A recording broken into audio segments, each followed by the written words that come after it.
All right, I wanted to make a quick video about my Macintosh MX110 preamplifier. I had a few folks reach out to me with questions in regards to the posts I had on Reddit and YouTube. And those questions can be summarized into two categories. One was around how this preamplifier works with a streamer and a DAC and what's been my experience with that. And I think that's coming more from how would you go from analog to digital using something like a vintage preamp. And the other was around tubes, as to what tubes do I use and what would I recommend. Now, before I do that, let me briefly talk about the MX110 preamplifier. I got this preamplifier when I got into tubes and wanted to have a separate setup with a preamp and an amp. I got this because I've heard great things about the sound of the MX110. Also, I love the way it looks with the tuner. Although I don't use the tuner, the radio functionality, I just love the way it looks. And of course, it sounds great. It absolutely sounds phenomenal to me on my system. So I got the MX110 based on that. And MX110 was produced by Macintosh from early 60s to late 60s. There have been about 3 iterations of the MX110, starting with the M series. There was a short period of time when they made the X series, followed by the Z series, which was from the mid-60s to late 60s. They produced the Z. You can find this information in the back here with the series number and the serial number. And then also, you can tell if you have an M, X, or Z series just looking at the front, the faceplate. The M and the X series have a rectangular flat end cap on the faceplate compared to this pointed triangular looking end cap on the Z series. And on the chassis, you can distinguish and determine the Z series with this Compactron tube that was introduced with the Z series, not found on the M and the X series. Also, the very early M series has a plastic dial for the balance control. This round metal knob for balance was introduced with the X series and the Z series. I also have 2 of these. I have a later MX110. This happens to be a very early unit from Z0 series, and this is a much later one. And you could tell this one has a little bit of a gold hue, whereas this one here is more silverish. I couldn't find much differences in terms of the layout and anything else like that. I did find one difference in the way the dial glass is positioned. It's slightly different from the newer Z and the older Z. And also I noticed the needle itself on the earlier model, you can see it's coming from the top. It's like a more cylindrical, circular looking needle. On the later Z, it's more slim. And if you notice, the top part is painted here, painted black. So it kind of looks like the white part is hovering there with the numbers. Here you can see it's coming all the way from the top of the plate there. So those are the only minor differences I noticed between the later Z series and the early Z series. And as to why I have 2 of these, I first got this unit when I first got into the preamplifier. I got this. I paired this up with my Macintosh amp, and then I got an itch to try the Marantz 8B. I had heard such good things about the 8B that I had to try it. And I found this unit here locally from a friend of a friend that was not listed. But the problem was this gentleman wanted to only sell it if I was to buy it together with this as a pair. And this unit is in such a good shape. It has a minor scratches, a couple of minor scratches here and there, but overall in very good shape, and especially internally, it's flawless. So I didn't want to let this unit go, so I ended up buying this unit as well. And I've had both the units go through the tech because because of the vintage equipment, I have all my units go through the tech before I hook it up to anything, because you want to make sure, especially with the vintage gear, that they are up to spec, that the caps, resistors, all other parts are working as expected. Otherwise, you're not going to be hearing what it's actually supposed to sound like. So the point here is both of these units are exactly the same otherwise, except for a few minor differences in the dial and the faceplate a little bit in the glass itself. And especially with the same set of tubes, they sound identical. I've had this as an extra unit. I think I'll most likely sell it at some point. But yeah, that's why I have the two, and I've been able to compare in A/B the two, and they sound the same.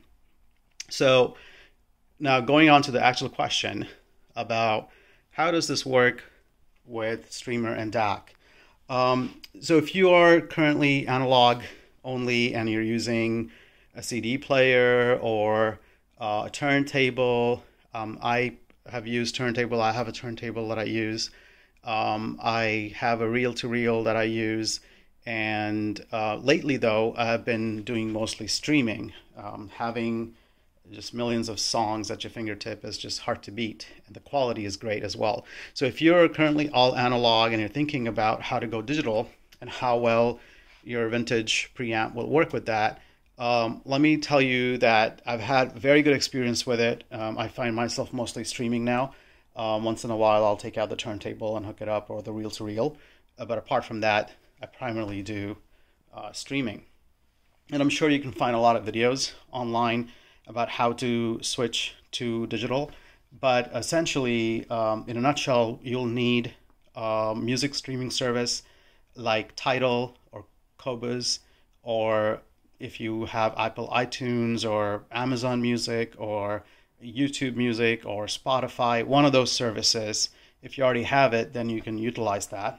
But if you're looking to just get into streaming music, then I would recommend something like Tidal or Qobuz. I have both Tidal and Qobuz for the high quality music that they offer, and between the two, I'm able to find most of the content. So once you have a music streaming service going, usually it comes with an app that you could download on a mobile device like a cell phone or an iPad, or I have a dedicated phone just for music. So I just have apps on it, and that's all I do on that phone. It usually stays here with the system. Once you have that app, you need something like a streamer.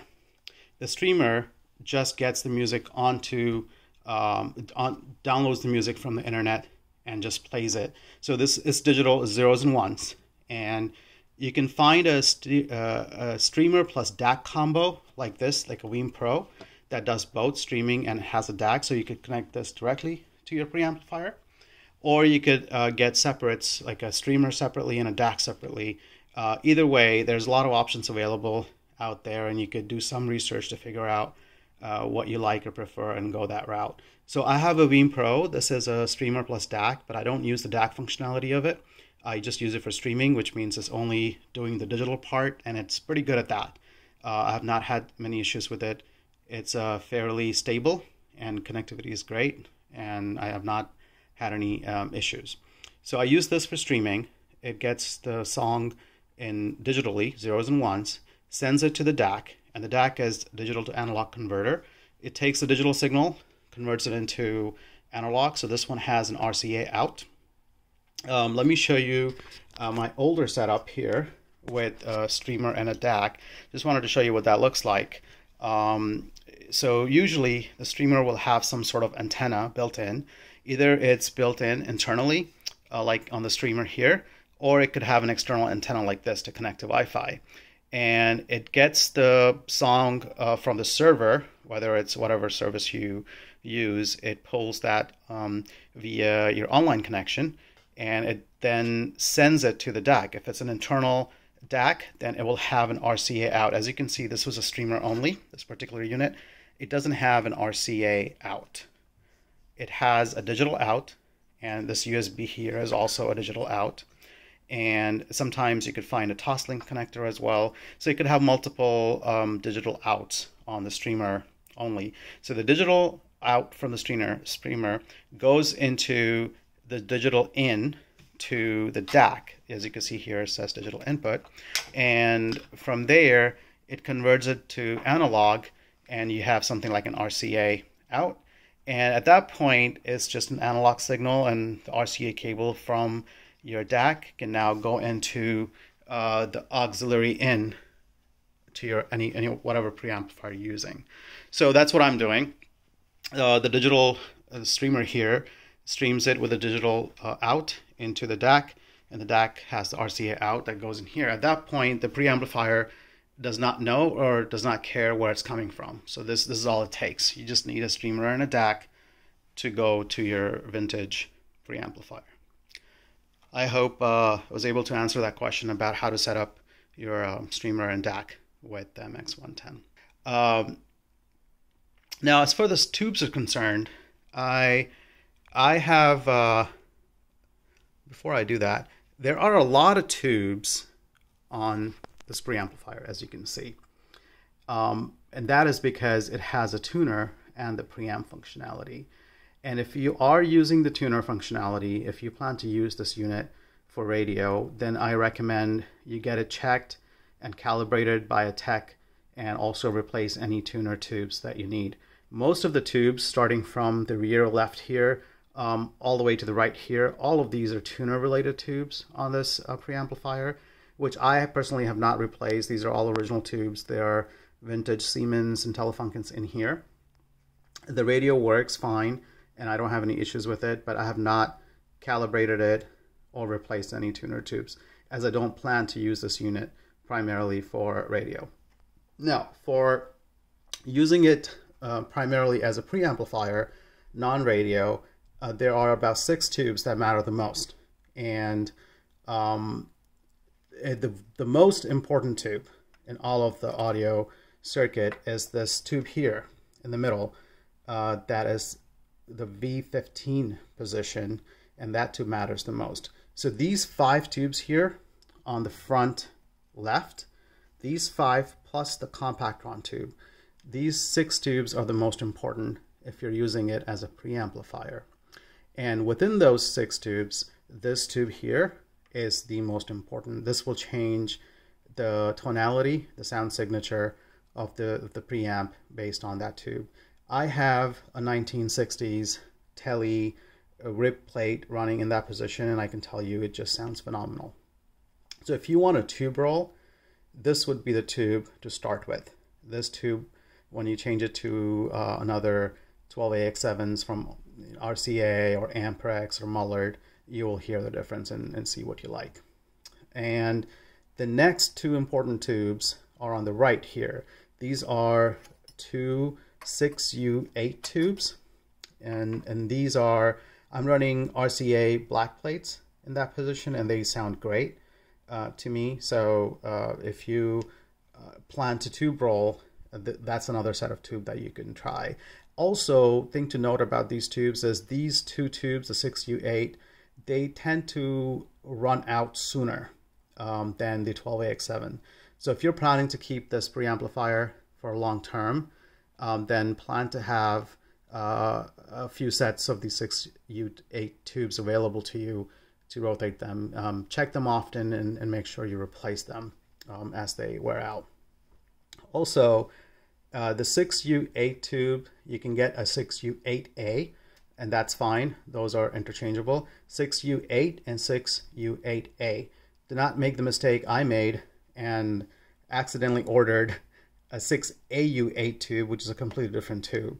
And I just transposed the A and the U and got the wrong tubes. But yeah, 6U8 or 6U8A are fine. And RCA's black plates, I found, are some of the best sounding tubes in that position.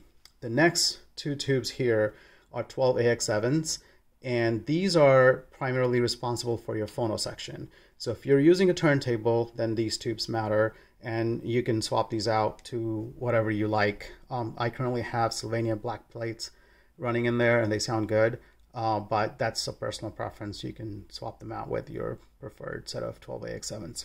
The last tube is the 6D10 compactron tube.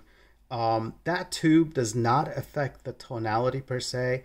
It's not going to affect the sound signature. However, the audio path goes through that tube, so you just want to make sure it's in good working condition. It's a tube that's testing well and it's working well. So that's about it on that one. You can't really tube roll this particular tube. There's only one manufacturer of that tube, regardless of what the label says, RCA or GE. It's the same tube. Just make sure it's working well and you'll be good. So I think that's all I had to say about tubes. Now, as far as Let me just demo this. Let me put the radio on and show you that the radio works. A little bit of tuning required.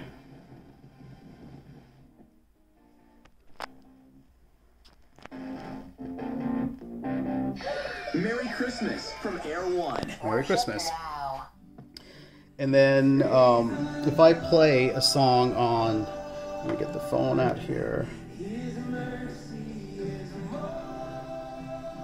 So if I go to the app, I want to show you how the streaming works. If you have an app like this, like Tidal, and you have a streamer, usually this device option here will show you all the devices available for you to play on. And you can see my streamer here, the Veeam Pro. So I have to select that before I start playing music on it. So once I select it, it says it's connected to the Veeam Pro, and it's here. And the good thing about this DAC, I like the ADI DAC that I have, is it has this visual monitor, so it's really helpful to see what's playing and if something is playing or not. So I'm going to play, and you'll see it'll start playing there. So I know the music is playing now. It's going through the streamer into the DAC. When I switch, it should be playing aux now.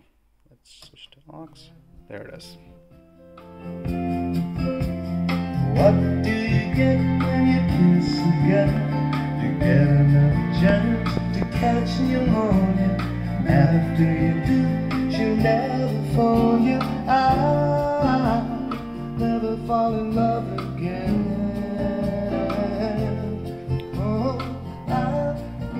Fall in love again. Don't tell me what it's all about, 'cause I've been there and I'm glad I'm out of those chains that bind you.